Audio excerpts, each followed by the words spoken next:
எத்தனை அனிமி வந்தாலும் இந்த டோக்கியோ ரிவெஞ்சர்ஸ்க்குன்னு வந்தா டோட்டலாவே டிஃபரெண்ட். எல்லா அனிமியும் வந்து ஏன் அப்படி சொல்றேன்னா வந்து ரியாலிட்டிக்குன்னு பார்த்தோம்னா எந்த அனிமியும் வந்து ஒத்து வராது. அதுவே டோக்கியோ ரிவெஞ்சர்ஸ் செத்தோம்னா சிங்க் ஆகும் பசங்களுக்கு. ஏன் அப்படி சொல்றேன்னா ஸ்கூல் பசங்க காலேஜ் பசங்க எல்லாம் வந்து இப்படி ஒரு லவ் இருக்கும், இது மாதிரி நம்ம ஒரு கேங்கோட சுத்தி இருக்கோம், அது மாதிரி வந்து எல்லாமே வந்து நமக்கு சிங்க் ஆகும். சின்ன பசங்க நாங்க ரொம்ப நல்ல பசங்க தாங்க, ஆனா பிரச்சனைன்னு வந்தா கொஞ்சம் கெட்ட பசங்க தாங்க. நட்பு இருக்குமா நெஞ்ச நிமித்து அடாச்சம் எதுக்கு மச்சம் பட்டைய கிளப்பு பிரச்சனை வந்தா அடிச்சு நொறுக்கு அவன் மறைச்சு பார்த்தா அவன் மீசைய முறுக்கு இருக்கு நாங்க கொஞ்சம் இருக்கு, ஆனா எங்களை சுத்தி நட்பு இருக்கு. ஒரு கோழை வீரனான கதைதான் இது. சின்ன வயசுல ஃப்ரெண்டா அந்த ஒரு பொண்ணு ஒரு டைம்ல வந்து அவனை லவ் பண்ண ஆரம்பிச்சிச்சு. நம்ம ஹீரோ லவ் பண்றேன்னு சொல்ல வர டைம்ல வந்து அவங்க ஒரு ஆக்ஷன்ல வந்து செத்துறா. அது யாரு அவங்கள கொண்டா அப்படின்னு வந்து நம்ம ஹீரோ தேட சொல்லதான் ஒரு கேங் மூலமா அவன் செத்தா அப்படின்னு தெரிய வருது.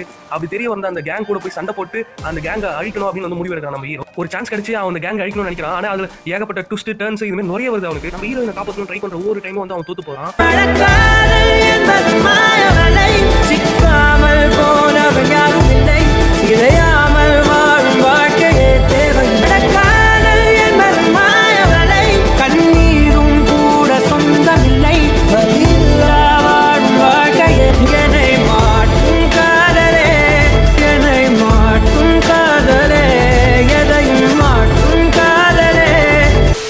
நாலு பேரை மட்டும் அடிக்கணும் அப்படின்னு ஹீரோ அப்படின்னு நினைச்சீங்கன்னா இதெல்லாம் பெருசா இல்லாம ஒரு பொண்ணுக்காக மட்டுமே வெயிட் பண்ணிட்டு அந்த பொண்ணுக்காக உயிரை கொடுக்கணும் அப்படின்னு வந்து நினைச்சிட்டு மத்த பொண்ணுங்களை பெருசா பிடிக்காம அழுதுட்டு லைஃப்ல தோத்தவனும் ஹீரோ தான். என் தலைவர் டாக்க மிச்ச மாரி